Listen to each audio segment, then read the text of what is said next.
Ja nüüd Narva kandist oleme me jõudnud tagasi pealinna Tallinnasse, Põhja prefektuuri maja. Meil on siin 2 tüdrukut kõrval. Meil on siin kirjas kriminalist ja vot see on täitsa mõne. Kui tihti sa näed sihukest inimest käima ringi, et sul on siin peal kriminalist? Ei olegi näinud. Esimene kord. Väga ka vaata. Täna me tulime siia kohale teiega seda päeva kaasa tegema, mis meid ees võib oodata ja mida me tegema hakkame.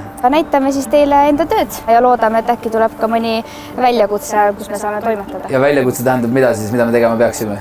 Väljakutse tähendab siis midagi kriminaalset, mis on toimunud, kus on sündmuskoht ja kus me peame siis töötama. Meid huvitab ju tegelikult kõik, mida jätab kurjategija sündmuskohale. Täna siis saamegi täpsemalt teada, et millised erinevad asitõendid on ja mis me nendega saame peale hakata. No aga loodame, et me midagi siit ikka täna saame teada ja vaatame, mis elu siis kriminalistid elavad. No, tegelikult tahaks teada. Väga palju. No lähme vaatame. Lähme. 184, 185, võtke Charlie kutse Kohila 4B. Tööarmalt leitud raskelt seisus meesterahvas, kes kiirabiga toimetati haiglasse ja suri kiirabiautos. Tõenäoliselt on sattunud vägivalla ohvriks.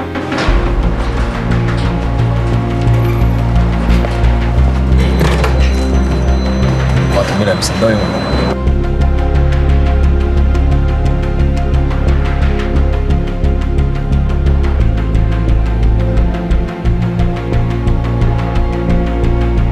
No nii nagu näha, me oleme jõudnud sündmuskohale, who you gonna call, kriminalistid. 2 kohvrit käes, mul on fotokart ja ma teadsin seda, nii et mis toimub? Täpselt nii nagu juhtimiskeskus meil eetris siis ütles, et siin on sõiduk, siit leiti siis vägivalla tunnustega meesterahvas ja nüüd juba natuke eemalt vaadates me võime siis näha, et seal auto ümber mingit sorti asitõendid on. Hakkame koos tööd tegema siin.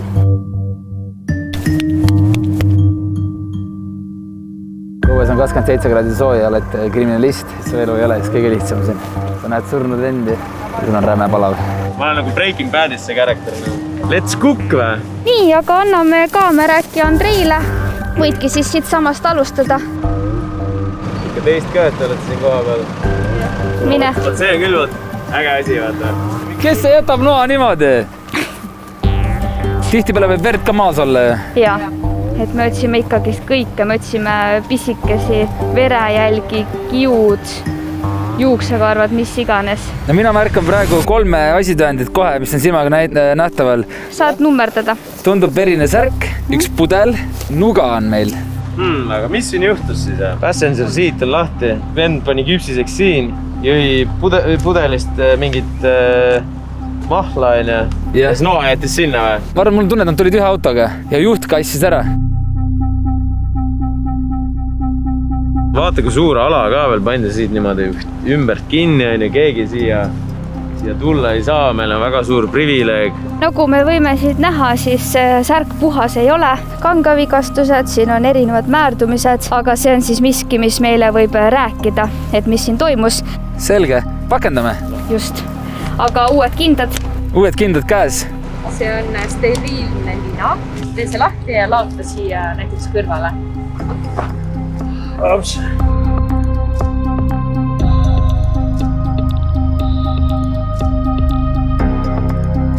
Teibime ja siis sildistame, siis nad on valmis transportimiseks.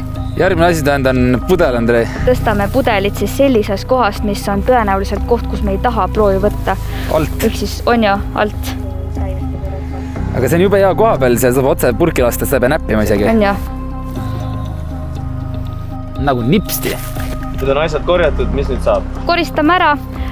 Me teisaldame ka siit sõiduki, mille me viime siis garaaži enda tööruumidesse, kus me saame sõidukit edasi vaadelda.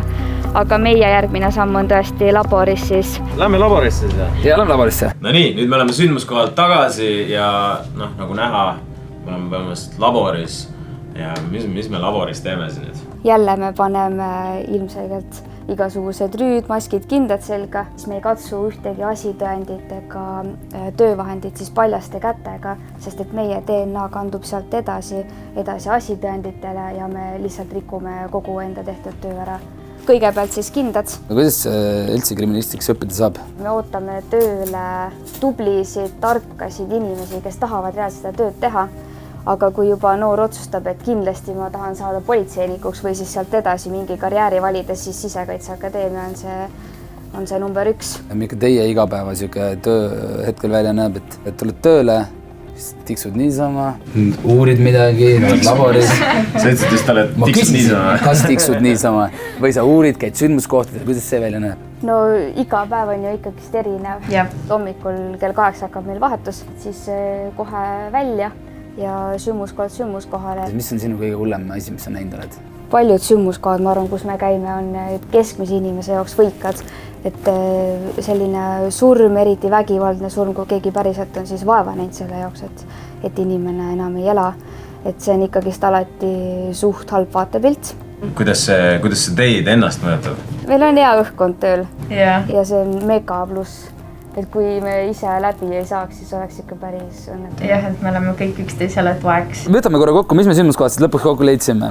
Valget värvi T-särgi, sellel oli siis verejäljed, aga ikkagist me selliseid rutakaid järeldusi ei tee, me nimelt vaatame, mis plekid need on ja natuke vaatame neid augukesi ka. Asitõendid on meil siin laual. Mis nüüd edasi saab? Kõigepealt siis võtame esimese asitõendid, millegagi me edasi ei rutta, aega on 12 tundi oleme tööl, nii et kas või 12 tundi on meil aega siin. Valget värvi T-särk verejälgedega, pakendajad Põhja prefektuuri töövarjud Andrei Suvakina, Robin. Oota, ära sa katsu. Ühtede kindadega katsud ainult väljaspoolt, ühtede kindadega katsud ainult seestpoolt. Jah. See on tavaliselt sinu särk, kui sa restoranis kuskil sööd. Päris pahasti on tal läinud. Kas te oskate pakkuda, miks see eest on niimoodi ilusti lahti lõigatud? See on... Midagi tehti selle inimesega. Kiirabi, kui esmaabi annab, lõikab inimese riided seljast ära. Jah, just. 3 pussitamise auku. Õige. Teeme paar pilti ja siis me testime, mis vedelikud need siin on. Me pildistame need kangavigastused mõõtkavaliselt. Kaardid täiskoja. Täna just enne tühendasime kaarti, jah. Siin on meil destilleeritud vesi ja võidki selle tiku otsaga sinna punasele peale panna. Võid tikku vaadata, kas sinna tuleb mingit materjali tiku otsa.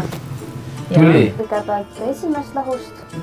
Ja siis, kui on veri, siis see värvub siniseks. Jah. See on täitsa sinine. Täitsa sinine, jah. Värvi pimema üle ei ole. See koht on veri, me peame kõik nüüd üle käima või? Me oleme veednud selles, et see on veri. Ideaalis. Kas sa tead, et seda üle? Jaa, see enam. Mulle tundub, et see on ketšup. Ma surusin päris tugevalt. See ei ole veri. See ei ole. Ongi ketšup, jah? Tegi süüa ja siis sai nuga. Elus on ikka. Kui see oleks näiteks minu veri, kas teil on suur register, kus teile tuleb ette, et Robin Valtingu veri või? Ei, meil ikkagi DNA registris on ainult kriminaalkorras karistatud inimesed. Ja eks see ole osa siis uurimisprotsessist, et kas meil on kahtlustatavad, mis tõendid meil on selle inimese suhtes, kas me saame talt võtta võrdlusproovi. Andrei, see on sinu siis pärusmaa nüüd? Jah. Sulle meeldis nuga? Ära võta nii! Nii. Ma korra ise hakkasin võtma, siis... Võta, ma arvan. Skalpelliga. Hetki. Ja mõtle siis, kuidas sina hoiaksid nuga käes, kui sa kedagi lööksid. Täpselt nii võtagi. Kui sa siit meest DNA kätte praegu saad, sul on töökoht garanteeritud. Kui ma nüüd higistan siin ja kogemata minu higitilk kukub siia... Sa oled süüdi? Siis mul on kõik, jah. Siis sul on kõik. Isegi ei mäleta, mis see kolmas meil oli. Plastikpudel. Pakendasime niimoodi, et ta hõõruks seda pudelipinda. Sest sa soovid võtta sõrmejälgi. Jah, ja DNA ma tahaks võtta ikkagi... DNA võime ka võtta. Siit, kus ma joon. Pudeli suult, kus me joome, võtame DNA-d 100% õige. Samuti siis kork, läbipaistev plastikosa. Siin tundub ka siuke asi, mida me võiksime töödelda siis tahmapulbriga ja vaatame, kas sealt tuleb sõrmejälgi esile või mitte. Millest me alustame? Aga kindlasti õige pildistamine. Kaua sa pidid õppima, et sa siin töötada saaksid? SKAS politsei- ja piirivalve kolledžis käisin 3 aastat kõrgharidust omandasin. Kooli kõrval käisin ka patrullis tööl. Siis läksin avariigruppi, sest et mulle meeldisid sündmuskohad. Ja avariigrupis tunduski loogiline jätk sündmuskohtade poole siis kriminalistiamet. Millised te ise inimestena olete, et millised iseloomuomadused peaksid inimesel olema? No kindlasti see, et ei tohi nagu asju liiga tõsiselt võtta. Kui on tõsine olukord, siis muidugi me oleme tõsiselt. aga et ikkagi rõõmsam on seda nagu eluterve suhtumine. ja hästi palju nagu kastist välja mõtlema. ja ma tahtsin just seda. Ennast ise panna selle kurjategija kingadesse, et kuidas ta tegi, mida ta võis katsuda. Üleliigse tupsutame ära. Ringed liigutused siis seal pinnal, kus sa midagi leida tahad. Pigem see on siis selline õrn liigutus, et me ei suru neid jälgisid kuidagi laiali ja me ei riku neid ära, vaid me natuke siis töötleme seda pinda. Kuule, ma leidsin mingi sõrme välja vist. Ma näen ka vist seda, väga tubli. Andrei, ma sain päti kätte. See oli päris lahe. Teed sellega ja tuleb sõrme välja. Nii, teist poolt võiks ka teha. Andres. No sa leidsid täiesti õige. Selle vennal ei ole üldse enam pääsu mitte kuhugi. Kui sõrmehaljad on esile toodud, siis valimegi meetodid, et kas me ainult pildistame, võtame selle sealt maha ning juba edasi siis kas saadame need jäljed kohtuekspertiisi või siis toimetame edasi nende konkreetsete jälgede, kuhu me sealt need teibi pealt maha võtame. Miks peaks keegi tulema õppima kriminalistikat? Meil on nii palju seda välitööd kui ka sisetööd, ehk siis see on ju väga mitmekesine. No vaatad, inimestele öeldakse, et kivikott ja teile öeldakse, et häid keisse või? Meil öeldakse vaikset vahetust. Ja. Meie ütleme igatahes palju edu teile ja olge tublid. Ja Andrei, üks päev. Loodan, et sinu asju siin ei ole. Sulle samad Aitäh. Aitäh. Ühesõnaga, aitäh, et vaatasite. Näeme järgmine kord. Ciao. Ja ongi selline pikk ja raske tööpäev läbi. Me siis tutvusime koerajuhi ametiga, piirivalves käisime ja nüüd siis kriminalistid. Mis sa ise võtaksid siis? Kas sükest hübriidtöökohta ei ole, et sa saad kõike teha? Et kõike lihtsalt või? Et sa teeksid nädal aega, teeksid koerajuhti, siis teeksid nädal kriminalistikat ja siis nädal aega valvaksid piiri. Ma olen suht kindel, et ei saa. Siis ma ei suuda valida, aga ma arvan, et on inimesi, kes suudavad valida. Mina teeks koerajuhi ametit. Sina teeks koerajuhi? Mulle koerad väga meeldivad. Mulle meeldisid kõik väga, aga see hübriidtöökoht oleks minu jaoks nagu kõige lahedam. Aga üldse ka tegelikult oli ju tore teada saada, kuidas nad kõik tööd teevad ja mis selle taga on. Ja... Nad on õnnelikud, et inimesed on rõõmsad, meid võeti igal pool ägedalt vastu. Ma loodetavasti nagu me endast väga lolli muljet ei jätnud. Ei usu. Ma loodan. Ma arvan, et meil on hästi ja ma arvan, et on inimesi, kes tahavad minna Sisekaitseakadeemiasse õppima. Kui meie oleme need nii-öelda kõik erialad nagu läbi proovinud, mis te nägite, siis ma arvan, et seal valikut on ja igaüks võib leida endale oma. Just nii, tõmbame otsad kokku. Mis järgmiseks? Ma ei tea. Kus meid veel võib kutsuda? Varsti näe äkki või? Peetakse ise sinna lehe peale vaadata, Sisekaitseakadeemia lehe peale ja vaadata, et mis veel pakutakse või? No eks see näe. Aga olgu, aitäh, et vaatasite ja näeme juba teiega järgmine kord. Ciao. Ciao.